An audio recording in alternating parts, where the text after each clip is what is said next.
हरियाणा कांग्रेस की नई टीम का ऐलान हुआ। 32 जिला अध्यक्षों की नियुक्ति का ऐलान हुआ है। लिस्ट में सोशल इंजीनियरिंग फॉर्मूले का जोर रहा और हारने वाले उम्मीदवारों को भी मौका मिला है। 11 साल बाद जिला स्तर पर बदलाव और अब नए प्रदेश अध्यक्ष की नियुक्ति पर निगाहें टिकी रहेंगी। ये बड़ी जानकारी जहां पर आपको बताते चले कि हरियाणा कांग्रेस की नई टीम का ऐलान हुआ है।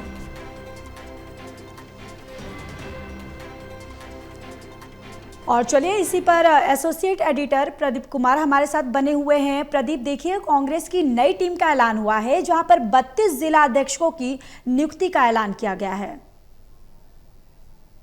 देखिए ज्योति, ये काफी महत्वपूर्ण नियुक्तियां हैं। लंबे अंतराल के बाद कांग्रेस ने हरियाणा में संगठन में बड़ा बदलाव किया है, जिला अध्यक्षों की नियुक्ति की है। लंबे समय से ये बैठ के चल रही थी और इसको लेकर चर्चाएं थी कि आखिर कब कांग्रेस पार्टी इस लिस्ट का अनाउंसमेंट करेगी, इस लिस्ट को जारी करेगी। और आखिरकार देर रात तक ये जानकारी मिली कि कांग्रेस पार्टी की ओर से जिला अध्यक्षों की इस लिस्ट को जारी कर दिया गया।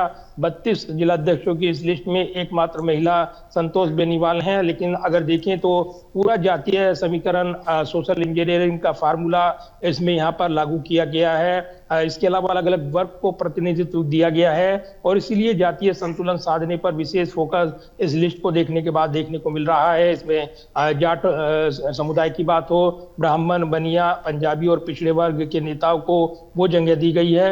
11 साल के अंतराल के बाद संगठन में एक बड़ा बदलाव हुआ है। ऐसे में एक संगठन को पुनर्जीवित करने की कड़ी में और जो अहमदाबाद में अधिवेशन हुआ था कांग्रेस पार्टी का, उसमें जिला अध्यक्षों पर वापस मजबूत करने और उनकी जो जब टिकट बंटवारे का वितरण का समय आता है उनकी राय को तवज्जो दिए जाने पर मंथन हुआ था। और इसलिए अगर कोई जिला अध्यक्ष चुनाव लड़ना चाहता है तो कम से कम 1.5 से 2 साल पहले उसे इस्तीफा देना होगा। नई नियुक्ति के बाद ही वो पूरी प्रक्रिया के तहत ही अपना आवेदन कर सकता है। तो जिला अध्यक्षों की ये नियुक्ति काफी महत्वपूर्ण है और इसी के साथ इसमें जो चुनाव हारे थे विधानसभा चुनाव मुकाबले में, उनको भी जगह दी गई है। उन कद्दावर नेताओं को भी इस लिस्ट में शामिल किया गया है। इसके अलावा जून में जब ये प्रक्रिया शुरू हुई थी, खुद राहुल गांधी ने वरिष्ठ नेताओं के साथ जो मंत्रणा की थी उसके बाद ये रणनीति बनी थी और इसीलिए अब आखिरकार ये लिस्ट सामने आ गई है बिना विवाद के साथ, क्योंकि लगातार वरिष्ठ नेताओं के साथ सलाह मशवरा किया गया। जो सबसे मजबूत उम्मीदवार थे उन पर दांव लगाया गया है। तो फिलहाल लिस्ट के बाद